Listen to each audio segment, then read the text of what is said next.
এজন্য এই golden time, এটা সোনালী সময় আমরা পার করছি এবং কোরআন শোনার মধ্য দিয়ে পার করছি। বলি আলহামদুলিল্লাহ।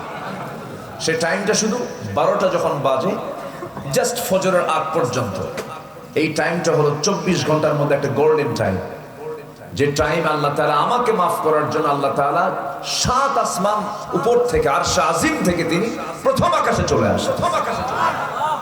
তাহলে এই সময়টা কি আমরা নষ্ট করব? একটু বসে আমরা আলোচনাটা শুনি। সার্টিফিকেট দেবেন কে? আমরা কার কাছ থেকে সার্টিফিকেট নেব? আল্লাহর কাছ থেকে। একটু মনোযোগ দিয়ে কথাগুলো শুনুন। আল্লাহ রাব্বুল আলামিন সুন্দর করে বলেছেন সূরাতুল হুজুরাত, ইন্নামাল মুমিনুনা আল্লাযীনা আমানু বিল্লাহি ওয়া রাসূলিহি সুম্মা লাম ইয়ারতাবু وجاهدوا بأموالهم وأنفسهم في سبيل الله أولئك هم الصادقون جل الله أكبر প্রকৃত মুমিন তো তারাই, আল্লাহ তাআলা নিজেই ঈমানদারের পরিচয় দিতে নিয়ে বলেছেন প্রকৃত ঈমানদার তো তারাই যারা কি করলো? আল্লাযীনা আমানু, যারা ঈমান আনলো আল্লাহর উপরে, আল্লাহর প্রতি যারা বিশ্বাস আনলো, আল্লাহর প্রতি বিশ্বাস ওই বান্দার 100% চলে আসবে যে বান্দা কোরআনটাকে ভালো করে বুঝতে পারবে।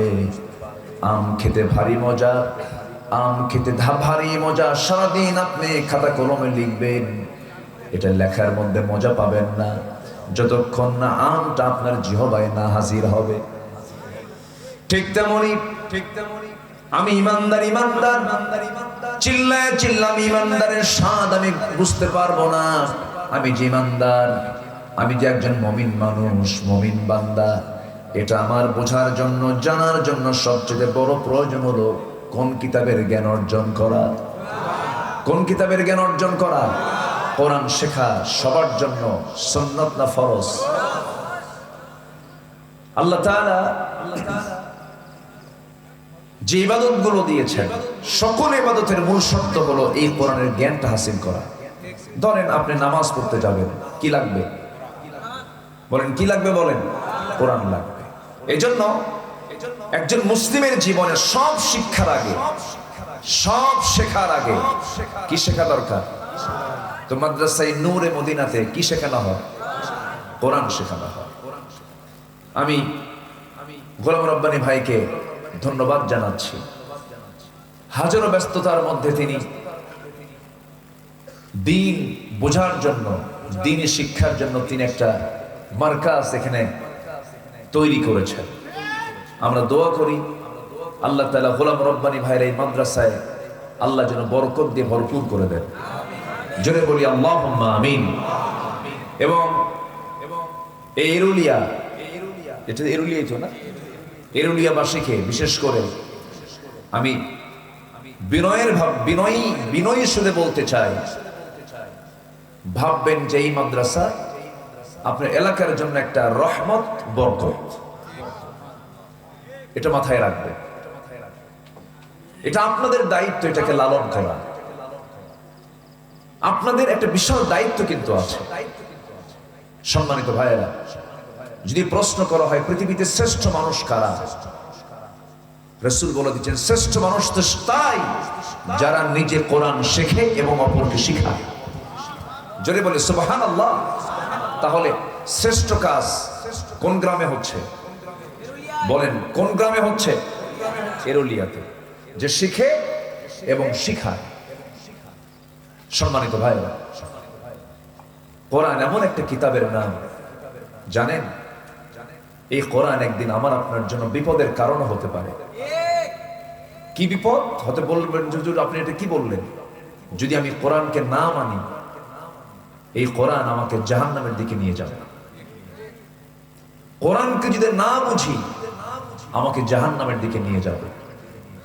কারণ আমরা দিনের বেলা এখন কি রাখি? কোন ইবাদত করি? সিয়াম।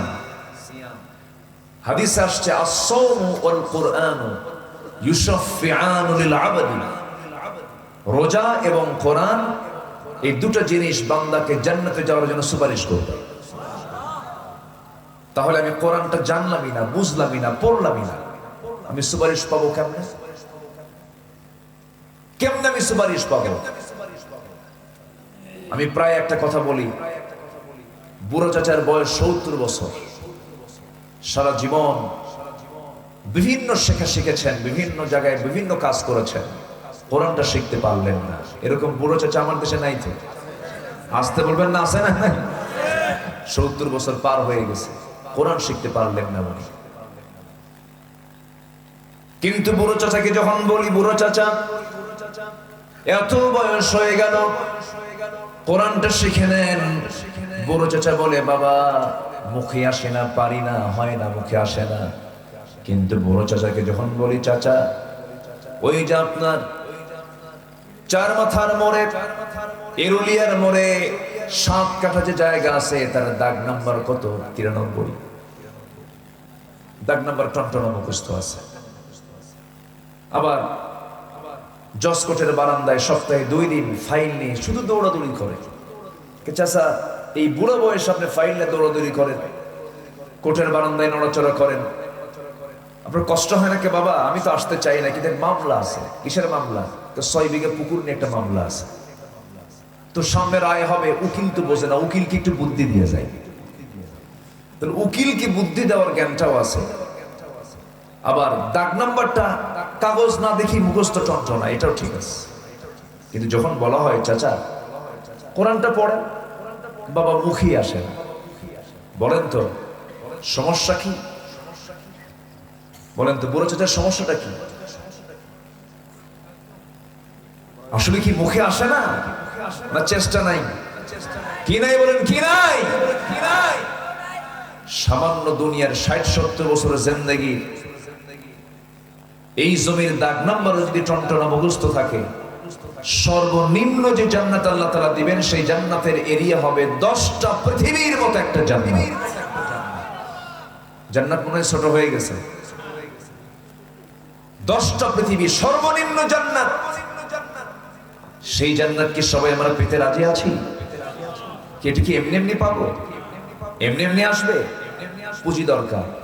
সেই জান্নাত পাওয়ার 1 নম্বর পুঁজি হলো কয় ওয়াক্ত নামাজ। আসতে বলবেন না, কয় ওয়াক্ত নামাজ? আমার দেশের নামাজই বেশি না ইমানদার বেশি? ভালো করে কোন, আমার দেশে নামাজই বেশি না ইমানদার বেশি? ইমানদার বেশি।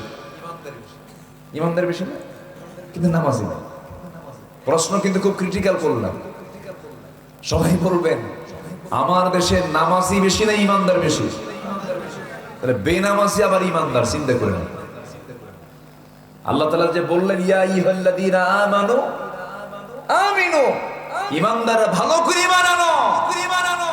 এই জন্য বলেন নাই, বুকটা ফেটে যায়। 18 কোটি তৌহিদি জনতার এই বাংলাদেশ, যেখানে হাফ কিলোমিটার যাওয়া লাগে না, কোয়ার্টার কিলো পার হলে একটা করে মসজিদ বের হয়ে যায়।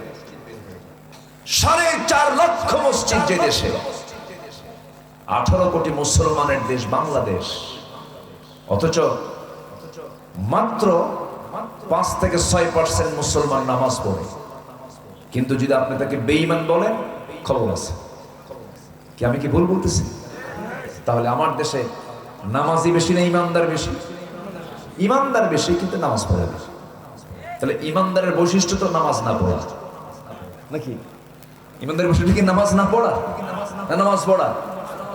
আল ফারকু বাইনাল মুমিন ওয়াল কাফির তারকুস সালাহ। মুমিন এবং কাফেরের মধ্যে পার্থক্য সৃষ্টি করে দেয় হলো নামাজ। মানে বান্দা সে কাফের না ইমানদার, এটা চিহ্নিত করবে হলো নামাজ। সেই নামাজ আজকে কেউ পড়ে না। এই রমজান মাস, গতকালকে আমার টাঙ্গাইল মাহফিল ছিল দিনের বেলা। আসতেনি দেখি প্রায় হোটেলগুলোর সামনে বিশাল পর্দা টাঙ্গানো।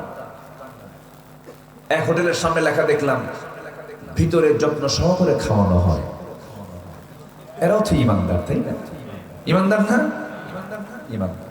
তাহলে ইমানদার দুপুরবেলা খাবে রমজান মাসে, নাম হলো রমজান আলী, দুপুরবেলা ভাত খায়, নাম কি আলী? রমজান। নাম দিয়ে তো জান্নাত পাওয়া যাবে না। আল্লাহ তাআলা কাম দেখতে চান। ইমানদার তোমাকে নামাজ পড়তে হবে, নামাজি নেতৃত্ব মানতে হবে, তোমাকে রোজা রাখতে হবে, তোমাকে হারামগুলো ছাড়তে হবে, মিথ্যা কথা তোমাকে ছাড়তে হবে। আমরা অনেকে মনে করি, আবার আজকে আমি বিকালবেলা এক সেলুনে বসেছিলাম, সেলুনে বসে আমি চুল কাটতেছিলাম, সেলুনওয়ালাকে বললাম, ভাই তুমি রোজা আছো নাকি? হুজুর রোজা আছি। নামাজ পড়ছো? হুজুর রোজা রাখি, নামাজ পড়ার টাইম নেই তো।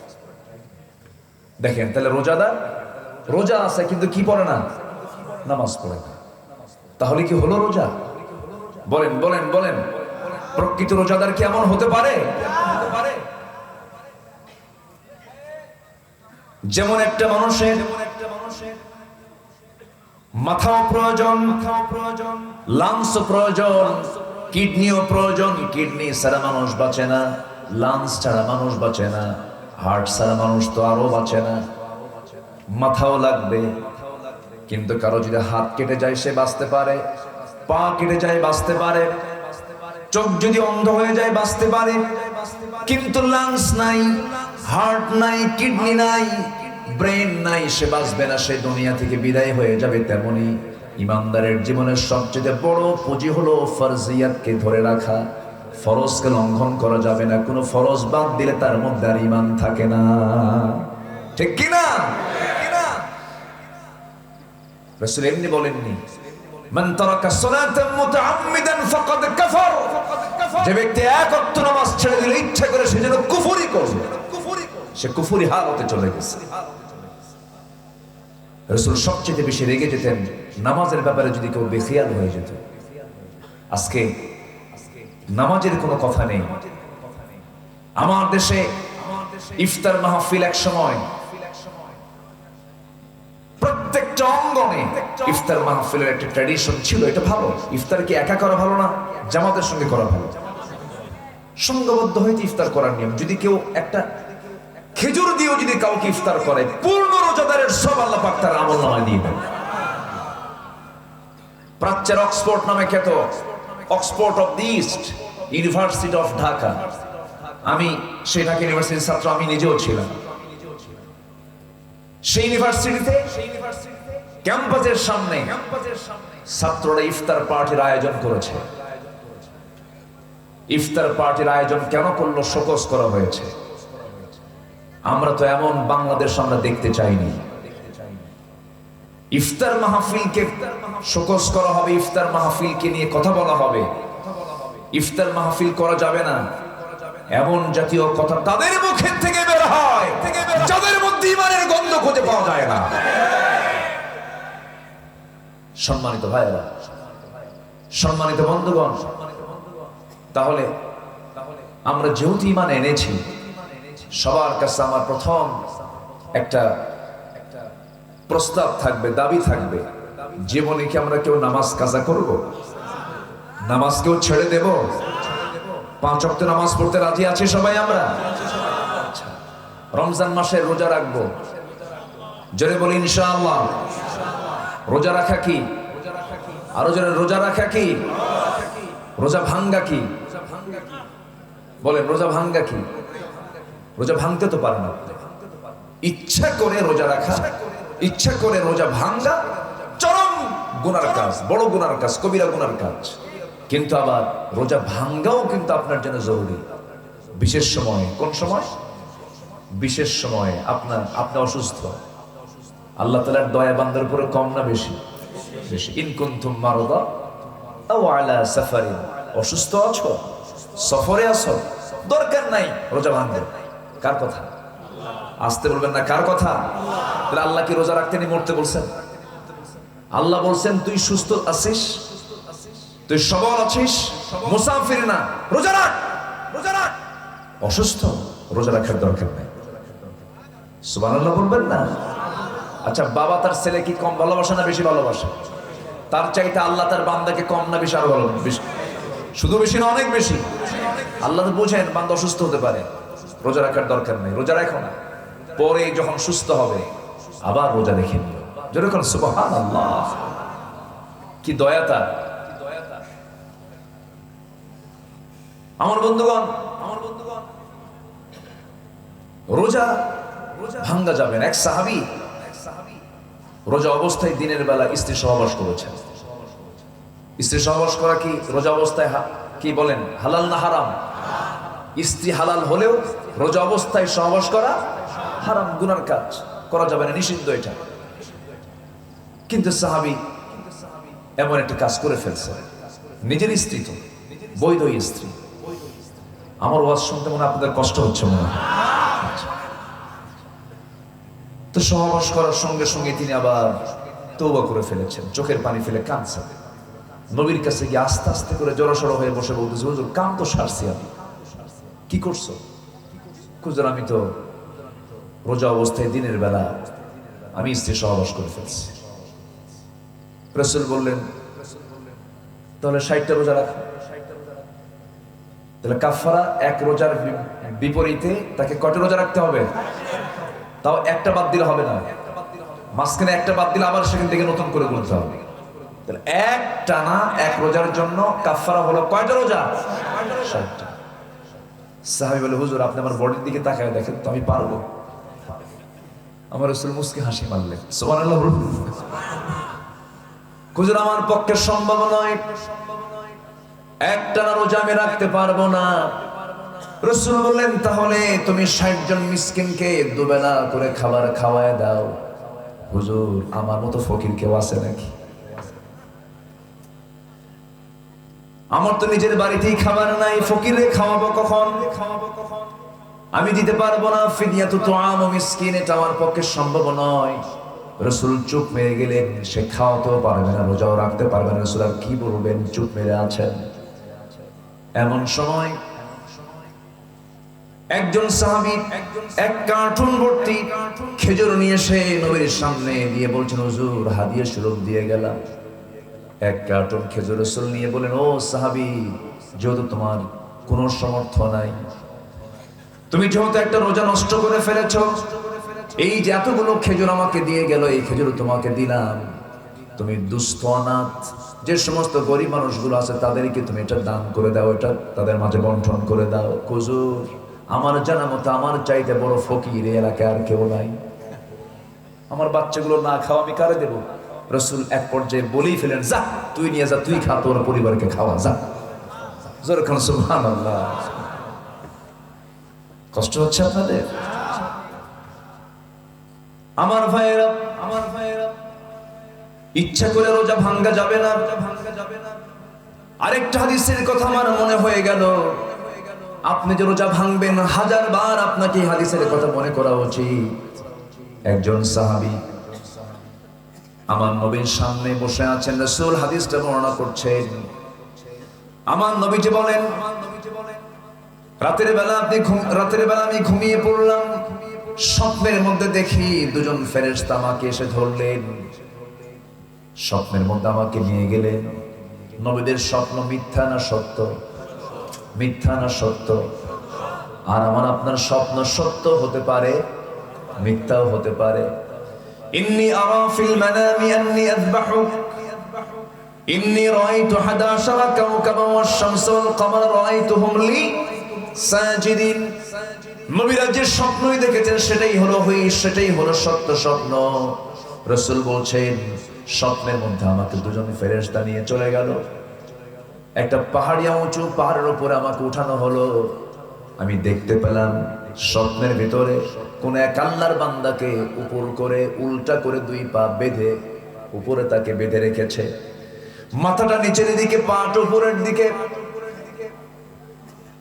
ধারালো এক অস্ত্র নিয়া তার মুখের মধ্যে ধারালো অস্ত্র চাকুটা ঢুকায়া দিয়া বারবার মুখটা কাটতেছে, রক্তগুলো গড়ে গড়ে পড়তেছে, আবার ঠিক হয়ে যায়, আবার তার মুখটা কেটে ফেলে, রক্তের সয়লাভ হয়ে যাচ্ছে। এমন লোমহর্ষক শাস্তি দেখে আমি দুজন ফেরেশতাকে জিজ্ঞাসা করলাম, এই বান্দাটার এমন শাস্তি হওয়ার মূল কারণটা কি বলো তো আমাকে? সেই সময় বলা হলো এই বান্দা জাগতিক জীবনে ইচ্ছা করে রোজা নষ্ট করত, রোজাকে ভেঙ্গে ফেলে দিত, এই জন্য তার এই শাস্তি। আমার বন্ধুগণ, আল্লাহ রাব্বুল আলামিন এই রোজার ব্যাপারে খুব কমন আয়াত, সহজ আয়াত, যারা আমার সঙ্গে পারেন ঠোঁট নিয়ে বলেন, কুতিবা আলাইকুমুস সিয়ামু কামা কুতিবা আলাল্লাযীনা মিন ক্বাবলিকুম লাআল্লাকুম তাত্তাকুন। কুতিবা আই ফরিদা, আমি আল্লাহ রাব্বুল আলামিন তোমাদের জন্য ফরজ করেছি, শুধু নয় কুতিবা লিখিত আকারে পাশ করেছি। যে আইনটা লিখিত হয় আর যে আইনটা মৌখিক হয়, কোন আইনটা মজবুত বলেন, মৌখিক না লিখিত? লিখিত। দলিলটা কোনটা মজবুত, মুখে মুখে না লিখে লিখে? লেখাটা বেশি মজবুত হয়ে যায়। আল্লাহ রাব্বুল আলামিন এখানে ফরিদা শব্দ বলতে পারতেন, কিন্তু কুতিবা কেন বললেন? গুরুত্ব বুঝিয়ে দিচ্ছেন, ও বান্দা আমি তোর জন্য এমন একটা সিয়াম, এমন একটা ইবাদত তোর জন্য আমি ফরজ করেছি, লিখিত আকারে পাশ করেছি, যেটা তুই যদি ভালো করে আদায় করতে পারিস ও বান্দা, এই সিয়াম তোকে জান্নাতের দরজায় পৌঁছায়া দেবে। ফলাফল হবে হলো লাআল্লাকুম তাত্তাকুন, মুত্তাকি হতে পারবে, আল্লাহওয়ালা হতে পারবে। রোজা রাখার উপকারিতা কি দেখেন? কোন বান্দা যদি নেশাখোর হয়, রমজান মাস একটানা যদি সিয়াম পালন করে, সে যদি নেশা থেকে বাঁচতে চায়, এই রোজাই তাকে নেশা থেকে বাঁচাতে পারে। কিন্তু কিছু কিছু রোজাদার আছে সকাল থেকে সন্ধ্যা পর্যন্ত সাহরি খাইছে, ইফতার করছে, কোনো সমস্যা নাই। ইফতার করার মাত্রই সে দোকানদারের সামনে গিয়ে বলে, ভাই মাথা ঠিক নাই, তাড়াতাড়ি বিড়িটা দাও। আছে না নেই বলেন? কিন্তু আপনি পারবেন এই রমজানের মধ্য দিয়ে সকল বদ নেশা দূর করতে? আপনি পারবেন মিথ্যা কথা ছেড়ে দিতে? রোজা অবস্থায় মিথ্যা কথা বললে পরে রোজা কবুল হবে না, সবাই আমরা জানি এটা। হয়তো আমরা অনেকে মনে করি আবার এরকম, খাবো না, স্ত্রীর সামনেও যাবো না, স্ত্রীর সহবাস করবো না, এটাই তো আমার রোজা। ভুল কথা। শুধু না খেয়ে থাকার নাম রোজা নয়, স্ত্রীর সম্পর্ক না করার নাম রোজা নয়। রাসূল বলেছেন, মান লাম ইয়াদা কাওলা যুর ওয়াল আমাল বিহি ফালাইসা লিল্লাহি হাজাতুন ফি আন ইয়াদা তুআমাহু ওয়া শারাবাহু। সে লোকের রোজা রাখার কোনো প্রয়োজন নাই যে বান্দা রোজা রেখে মিথ্যা কথা ছাড়তে পারলো না, বাজে কাজ ছাড়তে পারলো না, শুধু না খেয়ে থাকলো, তার পুরস্কার আল্লাহর দরবারে কিছু নাই। নাউজুবিল্লাহ। আসেন দোয়া করে দিই নাকি? রাগ করতেছেন নাকি আপনারা? একটু বসেন, একটু বসেন। আমরা একসঙ্গে আজকে এখানে শেষ দোয়ায় শামিল হব। জোরে বলি ইনশাআল্লাহ। আমি জানি সবকিছু থেকে সময় লাগে, সময় থাকে, শেষ সময় তো, শেষ ক্লাস একটু কঠিন। আপনার কষ্ট হচ্ছে না তো? থাকে একটু। আমার সময়টা যে ব্যয় করছি কোরআনের জন্য, এই কোরআন একদিন আমার আপনার জন্য সুপারিশ করবে। আল্লাহু আকবার বলেন। তাহলে রোজা রাখা শুধু না খেয়ে থাকার নাম নয়, কথা না বলাও রোজা। কথা না বলাও রোজা। কোন কথা?